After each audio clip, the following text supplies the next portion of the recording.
The great hall of the Valorian Empire stretched for hundreds of meters, and its crystal pillars rose toward a ceiling painted with the history of 1,000 conquered worlds. Queen Selara stood at the center of it all, and she was magnificent in her dark armor that gleamed like polished obsidian, and her silver hair fell past her shoulders like a waterfall of moonlight, and her violet eyes held the weight of an empire that spanned 3 star systems. Today, she would meet her husband.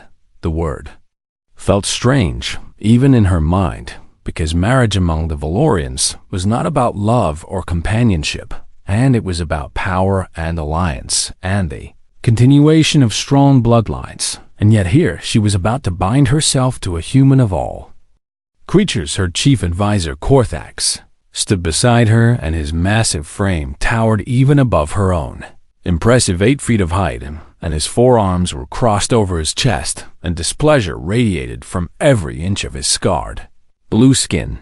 "My queen, this is madness," he growled for perhaps the 100th time that morning. "The humans are weak and fragile, and they break like glass, and they live such short lives that they barely have time to learn anything useful." Selara did not respond, because she had heard these arguments many times before, and she understood them, and in many ways she agreed with them, but the treaty demanded this union. The war with the consortium had drained the Empire's resources, and the humans controlled the most efficient jump gate network in the galaxy, and without access to those gates, the Valorians would spend decades rebuilding their fleet's mobility, and their enemies would not wait decades. A marriage alliance was the price, and Selara had agreed to pay it. The great doors at the far end of the hall opened, and a delegation of humans entered, and they looked so small against the grandeur of Valorian architecture, and Selara's court watched them approach with barely concealed contempt. At the front of the group walked a man, and Selara assumed this must be her intended husband. He was not what she expected. She had seen humans before, of course, and she knew they were smaller than Valorians and weaker and softer, and this man fit all of those descriptions, and yet there was something in the way he carried himself that caught her attention. He walked without fear through a hall filled with warriors who could crush him with one hand, and his eyes moved across the room, taking in everything. And his face remained calm and pleasant, and he even smiled slightly as if he were arriving at a friendly gathering, rather than a political arrangement that most of his species would consider terrifying. He stopped before her throne and offered a bow that was respectful without being submissive. "Queen Selara," he said, and his voice was clear and steady, "I am Marcus Chun, and I am honored to meet you." Behind her, Selara heard Korthax make a sound of disgust. Marcus Chun stood perhaps 6 feet tall, which meant the top of his head barely reached Selara's shoulder, and his build was lean rather than muscular, and his dark hair was touched with gray at the temples, and his brown eyes held a warmth that seemed entirely out of place. "In this cold political theater, you are the one the human government has chosen," Selara said, and it was not a question. "I volunteered, actually," Marcus replied, and a murmur went through the court. "When they explained what was needed, I thought I might be able to help." Selara studied him with open curiosity, because no one volunteered for diplomatic marriages, and they were assignments given to those who had no choice, or those who sought power through such arrangements. "You volunteered to marry an alien queen you have never met, and to live among a species that considers yours inferior, and to spend your life far from your home world," she said. "Why would you do such a thing?" Marcus smiled, and it reached his eyes in a way that suggested genuine warmth rather than political calculation. "Because I spent 30 years as a teacher. Your Majesty and I learned that the best way to build understanding between different groups is to live among them and learn from them and share with them. And I thought perhaps I could do some good here." Teacher, her husband was a teacher. The court erupted in barely contained laughter, and Korthax did not even try to hide his amusement, and even the human delegation looked uncomfortable. Sel raised her hand, and silence fell immediately. "A teacher," she repeated. Not a warrior or a general or even a diplomat, but a teacher. I have been other things, Marcus said, and something flickered in his eyes so quickly that Solara almost missed it. But teaching is what I chose to be, and it is what I am proudest of.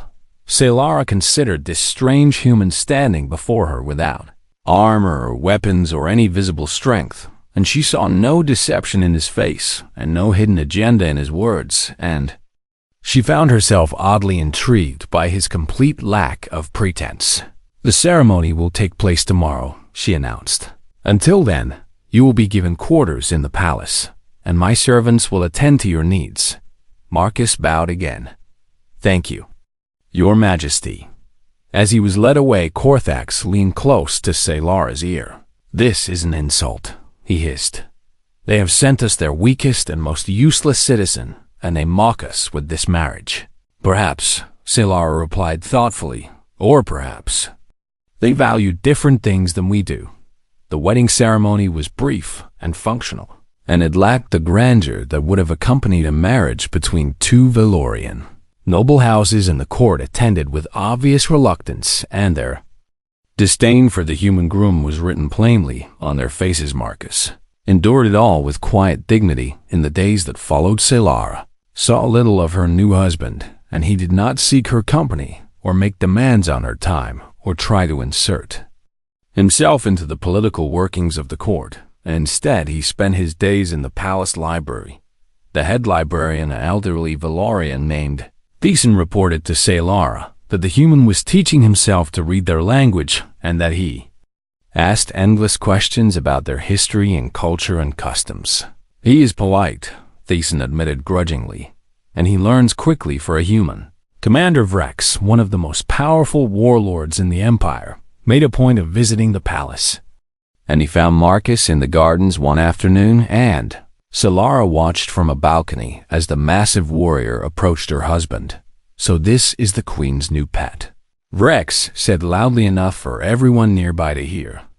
Tell me, little human, can you even lift a sword, or would it be too heavy for your tiny arms? Marcus looked up from the flowers he had been examining, and he smiled pleasantly at the warrior, who was nearly 3 times his size. I have never been much good with swords, Commander, he replied, but these gardens are beautiful. And do you know what this flower is called? Vrex stared at him in disbelief, and then laughed cruelly and walked away, shaking his head. From her balcony, Solara watched her husband return his attention to the flowers, and she noticed that his hands were completely steady and his breathing had not changed, and his heart rate, if her enhanced hearing was correct, remained perfectly calm. A man who felt no fear when faced with a warrior who could kill him with one blow, or a man who was too simple to understand the danger. Solara was not sure which possibility intrigued her more.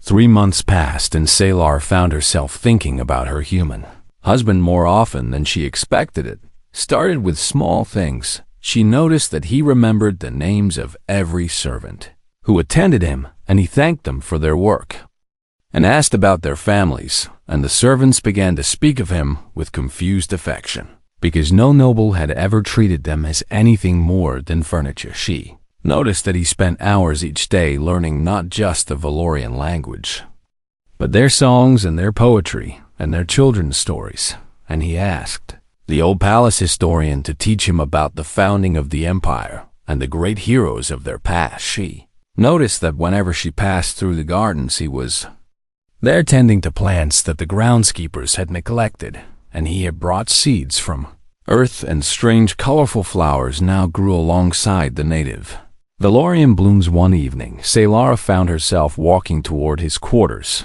and she told herself it was merely curiosity and nothing more. Marcus was sitting by a window, reading one of her people's ancient texts, and he looked up when she entered, and genuine pleasure crossed his face. Your Majesty, he said, rising to his feet, this is an unexpected honor. You do not need to stand when I enter. Solara said, we are married after all. Old habits, Marcus replied with a small smile. My mother taught me to show respect, and I find it hard to break such lessons even after all these years. Salar sat across from him and studied him with open curiosity. "Tell me about your mother," she said. And so he did. He spoke of a woman named Lin Chen who raised him alone after his father died in a mining accident, and she worked 3 jobs to keep food on the table, and she insisted that he study hard and treat others with kindness, and she died when he was 19, but her lessons stayed with him. Forever, Salara found herself asking more questions, and Marcus answered them all without hesitation, and he spoke of his home world and his years as a teacher and the students he had loved and the fish satisfaction he found in watching young minds grow. "You speak of teaching as if it were a great calling," Salara observed. "Among my people, teaching is considered a task for those too weak to fight." Marcus nodded thoughtfully. "I understand that your culture values physical strength above all else, and there is wisdom in that because strength protects and defends and builds empires. But I wonder sometimes if there are other kinds of strength that are just as important, such as the strength to be patient when anger would be easier, and the strength to be kind when cruelty would be safer, and the strength to keep learning and growing even when you think you know enough." Salara considered his words and found them strange, but not entirely without merit. "You are an unusual human, Marcus Chun." "I am an unusual everything, Your Majesty." She surprised herself by laughing, and it was not the polite laugh she used at court, but a genuine sound of amusement, and Marcus smiled at her with such warmth that she felt something shift in her chest. After that night, she began to visit him regularly.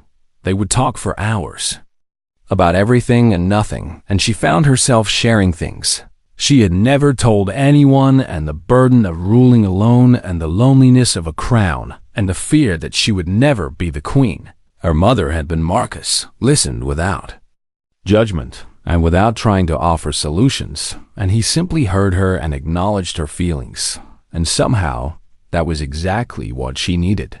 "Do you ever regret volunteering for this?" she asked him one night. "Never," he replied without hesitation. "I have learned more in these months than in years of studying your people from afar, and I have met you, and that alone makes everything worthwhile." Salara did not know how to respond to such directness, and among her people words were weapons, and compliments were traps, and no one said what they truly meant. But Marcus seemed incapable of deception. Spring came to the capital, and with it came the annual Warriors Festival, when the greatest fighters in the empire competed for honor and glory. The court gathered in the grand arena, and Salara sat upon her throne with Marcus at her side, and the nobles whispered and pointed at the human who dared to sit where only the strongest warriors had sat before. Commander Rex won match after match, and his victories were brutal and decisive, and each time he triumphed, he looked toward the royal box and smiled at Marcus with contempt. "Your pet seems nervous, my queen," Rex called out after defeating his final opponent. "Perhaps he fears that a real warrior might show him what true strength looks like." The crowd laughed, and Salara felt anger rise in her chest, and she opened her mouth to defend her husband. But Marcus touched her arm gently. "It does not matter," he said quietly. "His words cannot hurt me, but they dishonor you. Only if I allow them to, and I do not." That night, Salara fell ill. It came on suddenly, and one moment she was walking to her chambers, and the next she collapsed, and her body burned with fever, and her vision swam, and she could not stand. The palace physicians diagnosed her with Valorian blood fever, and it was a dangerous illness that killed more than it spared. And there was no cure, and only rest and time would determine if she lived or died. For 7 days, Salara drifted between consciousness and delirium, and when she was aware, she found Marcus always at her side. He did not sleep, and he did not eat, except when forced, and he sat beside her bed and held her hand and read to her from her favorite books, and when she cried out in the grip of nightmares, he spoke soothing words until she calmed. The physicians tried to send him away, because humans were fragile and the fever could spread, but Marcus refused to leave. She should not be Alone, he said, and there was steel in his voice that the physicians had never heard before. I will not leave her. Korthax came to visit on the 5th day, and he found Marcus reading aloud from an ancient Valorian epic, and the human's eyes were red from lack of sleep, and his voice was hoarse, but he did not stop. You will kill yourself if you continue like this, Korthax said gruffly. Then I will die, Marcus replied without looking up. But I will not leave her to face this alone. Something in Korthax's expression changed, and for the first time since the human arrived, he looked at Marcus with something other than contempt. On the 7th day, Solara's fever broke, and she opened her eyes to find Marcus asleep in the chair beside her bed, and his hand still held hers, and he looked terrible with dark circles under his eyes and several days of beard growth on his face. She squeezed his hand, and he woke immediately. You stayed, she whispered, and her voice was weak, but her eyes were clear. Of course I stayed, Marcus said, and tears welled in his eyes. Where else would I be? In that moment, Solara understood that this human had become something more to her than a political necessity, and she did not have words for what he was. But she knew she did not want to lose him. Tell me truly, she said. What were you before you were a teacher? Marcus's face grew still, and shadows moved behind his eyes. That was another life, he said quietly, and I have tried very hard to leave it behind. Please. He was silent for a long moment, and then he spoke. Was a soldier once, and I fought in a war that most of the galaxy never knew existed. And I did things that I'm not proud of, and when it was over, I decided that I had caused enough pain for one lifetime, and I became a teacher because I wanted to build something instead of destroying it.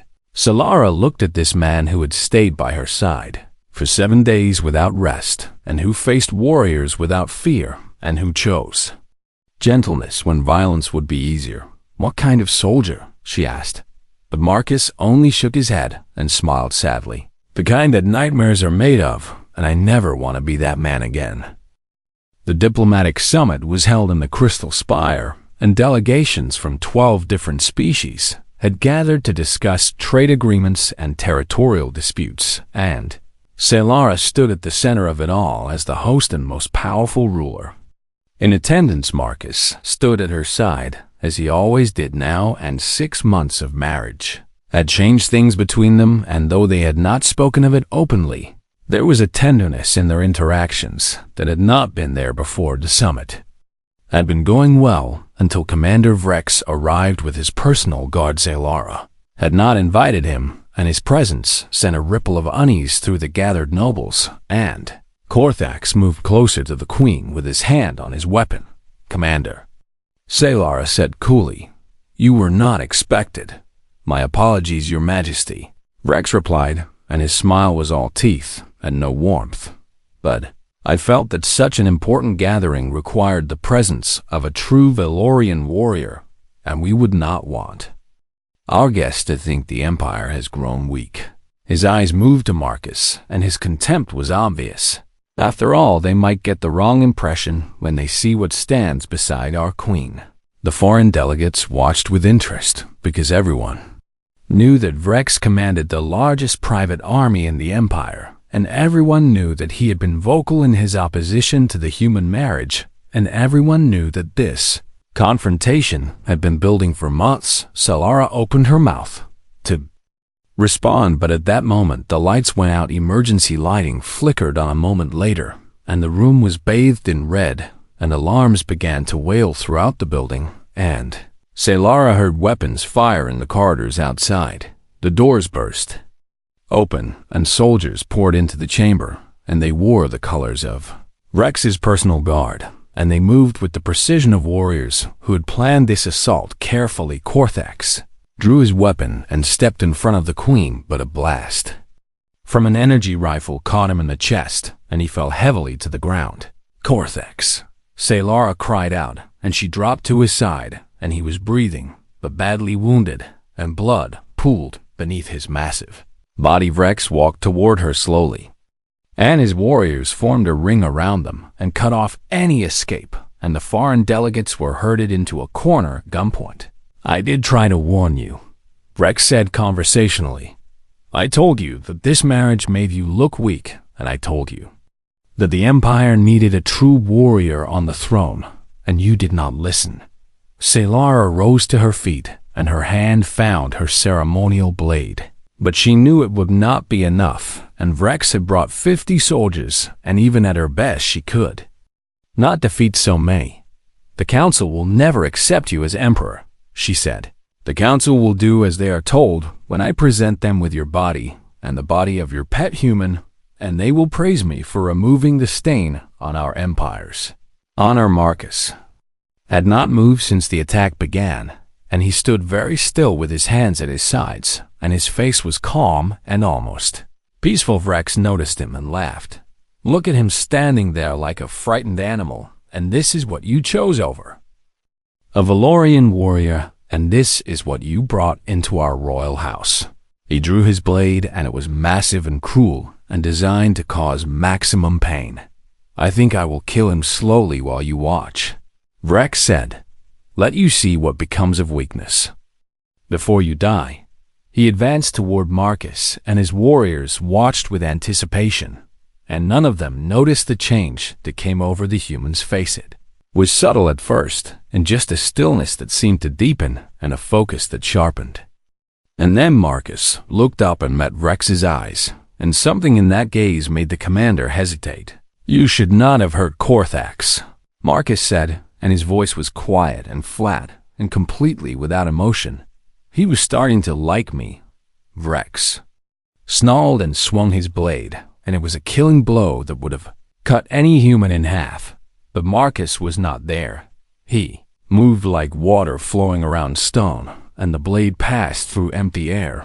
And then Marcus was inside Rex's guard, and his hand shot out and struck the commander's elbow, and there was a wet crack, and Rex screamed as his arm bent the wrong way. Blade clattered to the floor. Marcus caught it before it landed, and in one smooth motion, he drove the pommel into Rex's knee, and the joint shattered, and the commander fell, and before he could hit the ground, Marcus had his arm locked and twisted, and another crack echoed through the silent chamber as the shoulder dislocated. 3 seconds, and the most feared warrior in the Empire was on the ground writhing in agony. The nearest soldiers rushed forward, and Marcus moved to meet them, and what happened next was not a fight, and was a demonstration. He did not try to match their strength, because he could not, and instead he used their strength against them, and he redirected their attacks and let their momentum carry them into each other, and he struck at joints and pressure points and nerve clusters with surgical precision. A warrior swung at him, and Marcus stepped aside and caught the arm and twisted, and the warrior flipped through the air and crashed into 2 of his companions. Another attacked from behind, and Marcus dropped low and swept his legs, and the warrior fell, and Marcus struck his throat, and he stopped moving. A third came at him with a knife, and Marcus caught the wrist and turned it, and the knife found its owner's chest instead. 6 warriors fell in as many seconds, and the others hesitated, and for the first time in their lives, they felt something they had never felt before when facing a human fear. Marcus picked up a fallen energy rifle and disabled it with practiced ease, and he stripped out the power cell and threw it into a cluster of soldiers, and it exploded on impact and sent them flying. He moved through the chaos like a ghost, and everywhere he went warriors fell, and he broke arms and legs and jaws, and he targeted the vulnerable places that Valorian armor did not protect, and he showed no mercy and no hesitation. Selah watched in stunned silence, and this was not the gentle man who tended flowers in her garden, and this was not the patient teacher who learned her language and read to her when she was sick, and this was something else entirely. And it was terrifying and beautiful in equal measure.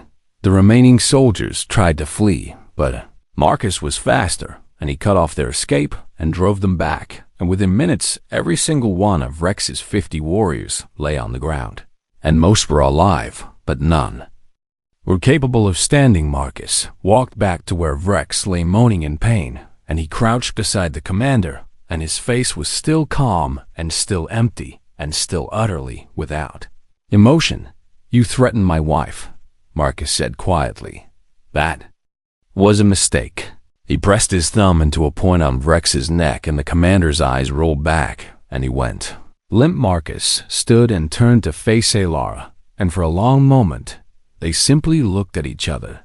The foreign delegates stared with undisguised shock, and even the wounded Korthax had managed to raise his head to watch, and the chamber was silent, except for the groans of fallen warriors. Marcus walked to Alara, and his face softened and warmth returned to his eyes, and he was himself again. "Are you hurt?" he asked. General Alara could not find words, and she could only shake her head. "Good," Marcus said, and he touched her face with a tenderness that seemed impossible from hands that had just defeated 50 warriors. "I was worried." Then he turned to check on Korthax, and he knelt beside the wounded advisor and examined his injuries with practiced skill. "He will live," Marcus announced, "but he needs medical attention soon." Alara finally found her voice. "What are you?" she whispered. Marcus looked up at her, and sadness flickered in his eyes. "I am exactly what I told you I am," he said. "A teacher who used to be something else, and who hoped he would never have to be that thing again." He returned his attention to Korthax's wounds. "But when the people I love are threatened, I will be whatever I need to be." The medical wing was quiet except for the soft hum of healing machines, and Korthax lay in a regeneration pod, and his wounds were mending slowly but surely, and the physician said he would make a full recovery. Sela sat beside her advisor, and Marcus sat across from her, and between them lay questions that could no longer be avoided. "Tell me everything," Alara said, and her voice was steady, but her eyes burned with an intensity that demanded truth. "No more secrets and no more deflections. And I need to understand what I saw today." Marcus was silent for a long moment, and he looked older somehow and tired in a way that had nothing to do with physical exhaustion. "What do you know about the Arcturus War?" he asked. Alara frowned, because the name was unfamiliar, and she knew the history of every major conflict in the galaxy, and this was not among them. "I have never heard of it." "No, and you would not have, and very few people outside of human space know that it happened, and we worked very hard to keep it that way." He leaned back in his chair, and his eyes grew distant, as if he were looking at something far away. 40 years ago, humanity made first contact with a species called the Krell, and they were conquerors like the Valorians, but without honor and without mercy, and they saw humans as nothing more than livestock to be harvested. Alara listened in silence, because something in his voice told her that what he was about to say would change everything. She thought she knew. "They attacked our colony worlds without warning, and they killed millions of our people, and they took thousands more for purposes I will not describe, and the galactic community did nothing because humanity was young and weak, and no one wanted to provoke the Krell on our behalf." His hands clenched into fists and relaxed again. "So we fought alone, and we lost badly, and we learned something important about ourselves in that losing." "What did you learn?" "We learned that humans are not built for raw physical power, and we will never be as strong as Valorians, or as fast as Thesians, or as durable as Kreth. But we are built for something else, and something that made the Krell very afraid when they finally understood what they were facing." He met her eyes, and there was no warmth in his gaze now, and only the cold certainty of someone who had seen the worst of existence and survived.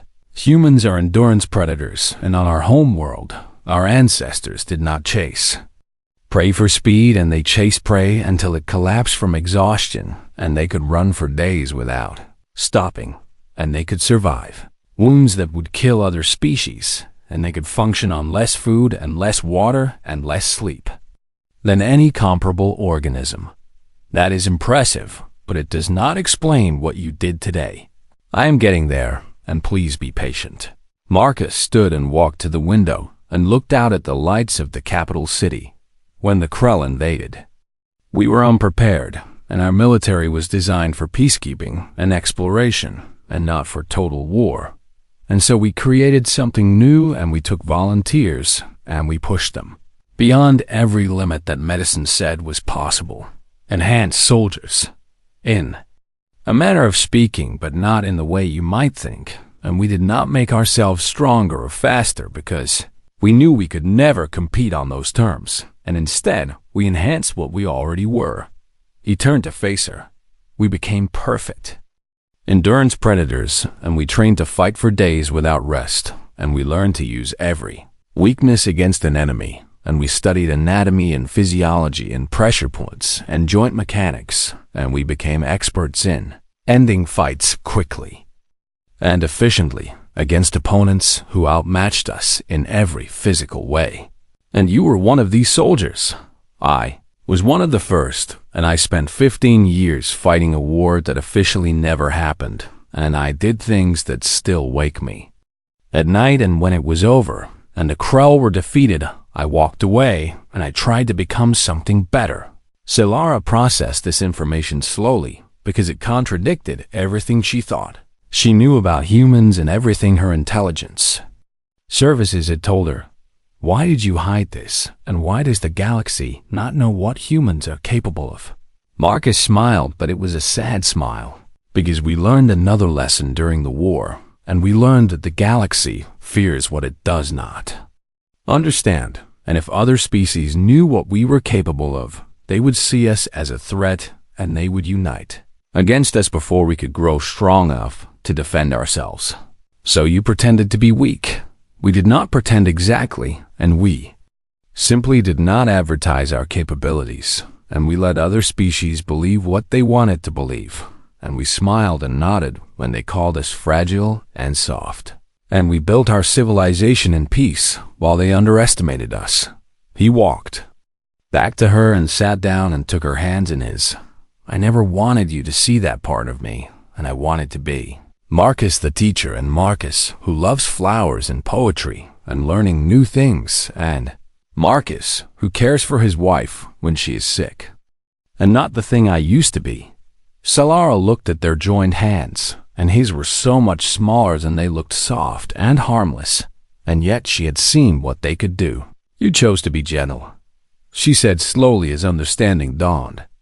Even though violence is easier for you, and even though you are capable of terrible things, you chose kindness. Yes, and every day I make that choice, it is the hardest thing I have ever done, because the other way is so much simpler and so much more effective, but it costs something that I am not willing to pay. What does it cost? My humanity and the thing that makes me who I want to be, and once you go down that path, it becomes harder and harder to come back. And I know because I have walked it before. Solara was quiet for a long time, and she thought about everything she had been taught about strength and honor and what it meant to be a warrior, and she thought about this man who could defeat 50 Valorian soldiers and yet spend his days reading poetry and growing flowers. Among my people, we believe that strength is the highest virtue, and that the strong rule and the weak serve. And this is the foundation of our civilization. I know, but watching you today, I wondered if perhaps we have been measuring strength incorrectly, and perhaps true strength is not about how much you can destroy, but about how much you choose not to destroy even when you could. Marcus squeezed her hands gently. That is the wisest thing anyone has ever said to me. I have learned from a good teacher. For the first time since the attack, Marcus truly smiled, and the warmth returned to his eyes, and the gentle man she knew was back. So what happens now? He asked. Zahar stood and pulled him to his feet, and she looked down at this small, impossible human who had turned her understanding of the universe upside down. Now we rebuild and we heal, and we use this opportunity to make something better. And you will help me because that is what partners do. Partners. I believe that is the human term for two people who face challenges together as equals, and is it not? Marcus laughed, and it was a genuine sound of joy. Yes, and that is exactly what it means. Solara leaned down and pressed her forehead against his in the Valorian gesture of deep affection and deep respect. "Then, we are partners, Marcus Chen, and we will change this empire together." 2 years had passed since the night Commander Vrex tried to seize the throne, and the empire had changed in ways that no one could have predicted. Sailor stood on the balcony of the palace and looked out at a capital city that was transforming before her eyes, and new schools had been built. Where there had once been only training grounds and hospitals, now stood where there had been armories, and the children of the empire were learning that there was more to life than warfare. Marcus stood beside her as he always did, and his hair had more gray now, and there were lines around his eyes that had not been there before. But he seemed at peace in a way that she had never seen in those early days of their marriage. "The ambassador from the Russian Republic is here," Marcus said quietly. "She is requesting an audience." "What does she want?"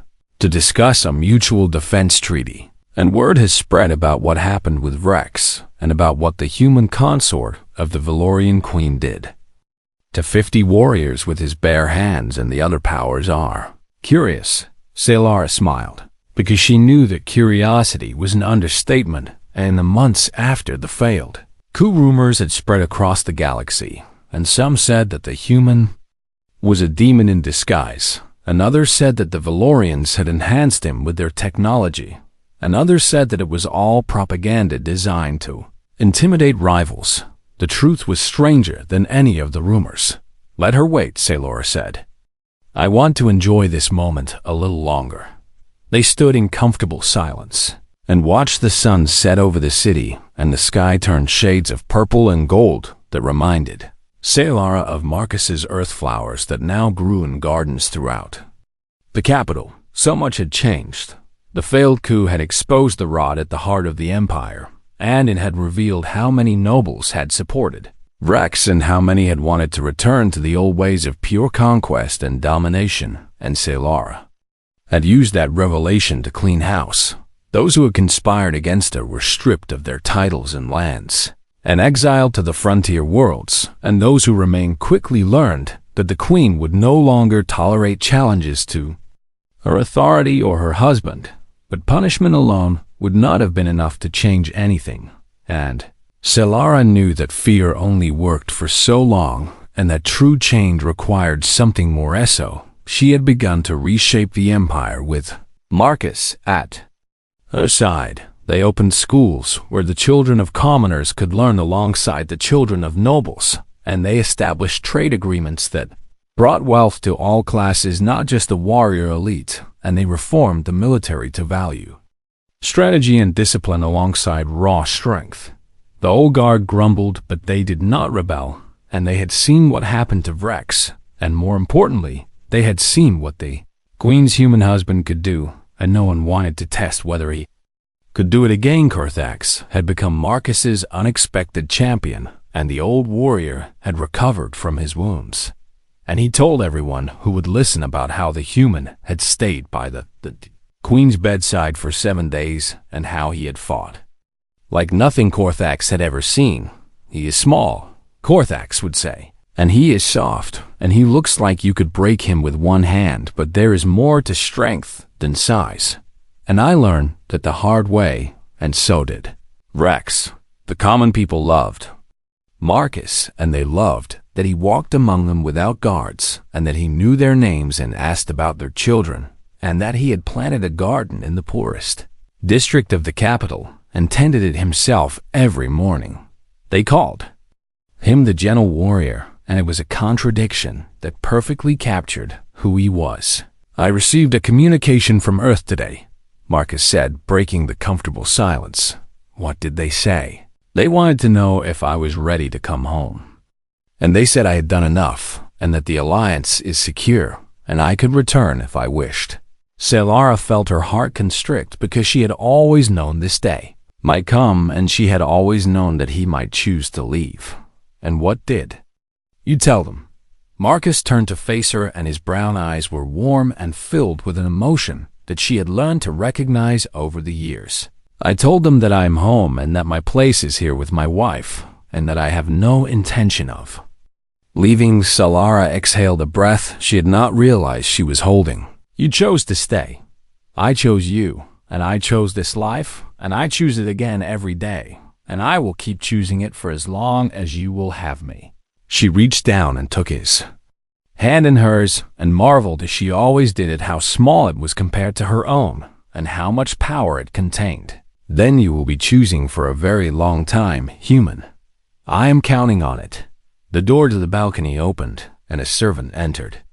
With apologies. Forgive the interruption. Your Majesties, but the Deshan ambassador is becoming impatient, and she says her government has urgent matters to discuss.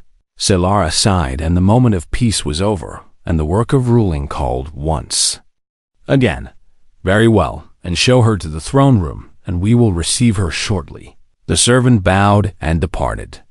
Solara looked at her husband and straightened his formal robes and adjusted the ceremonial pin that marked him as her consort. Ready? She asked. Always. They walked together through the palace corridors, and servants and nobles bowed as they passed. And no one whispered mockery anymore, and no one dared to call Marcus the queen's pet. In the throne room, the Deshan ambassador waited. And she was tall and elegant, with silver skin and 4 eyes that tracked every movement in the room, and she watched with obvious fascination as the queen and her human consort entered. Your Majesty, the ambassador said with a formal bow, and your Highness, and thank you for receiving me. Marcus smiled pleasantly because he always smiled pleasantly, and it was impossible to tell from looking at him that he was anything more than a friendly diplomat. Ambassador Valessa, Solara said as she took her seat on the throne. You wish to discuss a defense treaty? Yes.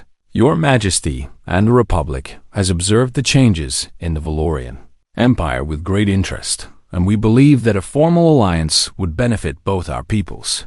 And what has prompted this sudden interest in alliance with us? The ambassador hesitated, and her 4 eyes flickered to Marcus and then back to the queen. We have heard certain rumors about your Majesty's consort and about his capabilities, and we wondered if perhaps the Valorian Empire might share whatever enhancement technology you have developed. Solara laughed, and it was a genuine laugh of amusement. There is no enhancement technology, Ambassador, and my husband is entirely human, and what you have heard are simply the natural abilities of his species when properly trained. The ambassador's eyes widened, and all 4 of them fixed on Marcus with new understanding. That is not possible, and humans are known to be one of the weakest species in the galaxy. Marcus spoke for the first time, and his voice was mild and friendly. We prefer to let people believe that, Ambassador, and it makes them underestimate us, and underestimation is a powerful advantage in any negotiation. The ambassador was silent for a long moment as the implications of his words sank in. The human delegation we met last year, and they seemed so harmless. I am sure they were very pleasant, Marcus agreed. Most of us are, and we prefer to build bridges rather than burn them, but that does not mean we are incapable of burning when necessary. Solara watched the ambassador process this information, and she saw the calculation happening behind those 4 eyes, and she saw the moment when the ambassador realized that everything her people thought they knew about humans might be wrong. I think, the ambassador said slowly, that my government will be very interested in this alliance. I thought you might, Solara replied. Shall we discuss terms later that night? After the ambassador had departed with a preliminary agreement in hand, Solara and Marcus walked through the palace gardens together. The earth flowers were in bloom, and their strange sweet scent filled the air, and somewhere in the distance, a child was laughing. Do you think she believed us? Marcus asked. She believed enough, and the rest will follow when she reports back to her government. The galaxy is going to learn the truth about humans eventually, and we cannot hide forever. No. But by then we will be ready, and we will have allies, and we will have shown them that we are more valuable as friends than as enemies. Marcus nodded, and his eyes were on the stars, visible through the glass ceiling of the garden dome. I never thought This is where I would end up, and married to an alien queen, and helping to reshape an empire and using everything I learned in the war to build peace instead of wage it. Saylara stopped walking and turned to face him. Do you regret it and any of it? Not for a single moment. She leaned down and kissed him, and it was still strange sometimes, and the height difference and the differences in their bodies and the impossibility of their love, but it worked, and somehow against all odds it worked. I love you, Marcus Chun. I love you too, Saylara, and my queen and my partner and my home. And in the garden beneath alien stars, two impossible people held each other in the empire. They were building stretched out before them, and the future was uncertain. But they would face it together, because that is what partners do.